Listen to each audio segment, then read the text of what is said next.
Oasis Audio presents The Mystery of the Stolen Boxcar by Gertrude Chandler Warner. Read for you by Tim Gregory. Chapter 1. The Newspaper Article. "Henry, Jessie, Violet, Benny," Mrs. McGregor called across the backyard. She held up a newspaper. Mrs. McGregor was the housekeeper for the Alden family. 10-year-old Violet Alden, who'd been playing catch with her 6-year-old brother Benny and their dog Watch, turned around and ran toward Mrs. McGregor. Their older sister Jessie, who was 12, and their older brother Henry, who was 14, were repairing a bicycle tire nearby. When they heard Mrs. McGregor, they came quickly over. "Our picture! Our picture!" said Benny excitedly. Mrs. McGregor handed the newspaper to Henry. Sure enough, right there on the front page, was a photograph of all 4 of the Alden children, and Watch, too. They were standing in front of their old red boxcar. Underneath the photograph were the words, "A part of Greenfield history," and a short article about the Aldens and their boxcar. The story was one of several articles the newspaper was doing on the history of the town. That was because the anniversary of the founding of Greenfield was coming up. The town of Greenfield was holding a big Founders' Day celebration. The Aldens were going to have a special Founders' Day dinner to celebrate, too. "Look, Watch," said Benny. "You're in the picture, see? Sitting on the stump in front of our boxcar." Watch wagged his tail.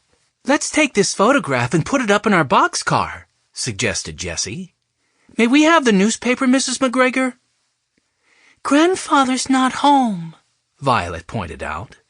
"He hasn't seen it yet." Mrs. McGregor smiled. "He knew it was going to be in the newspaper today. He's planning to buy extra copies. I'm going to cut the picture out of one of the copies and put it on the refrigerator, and you can keep this one."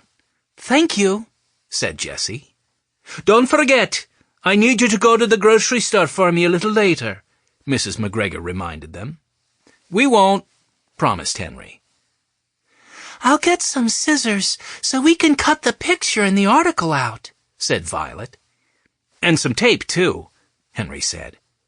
Violet walked back to the house with Mrs. McGregor to get the tape and scissors. The others went out to the boxcar and sat on the edge of the open doorway to admire the picture.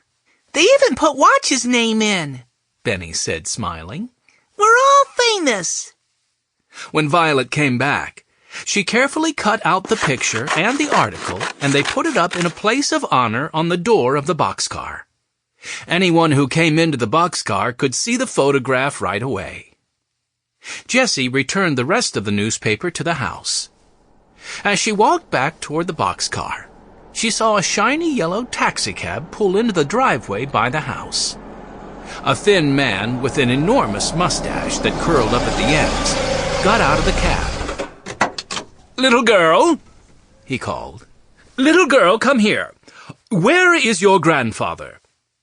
Jessie didn't like being called a little girl, but she walked politely over to the thin man. "Wait for me," the thin man told the taxi driver.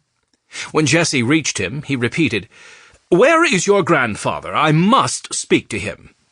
"He's not here," said Jessie. "But he should be back soon. Our housekeeper, Mrs. McGregor, is here." The thin man shook his head impatiently.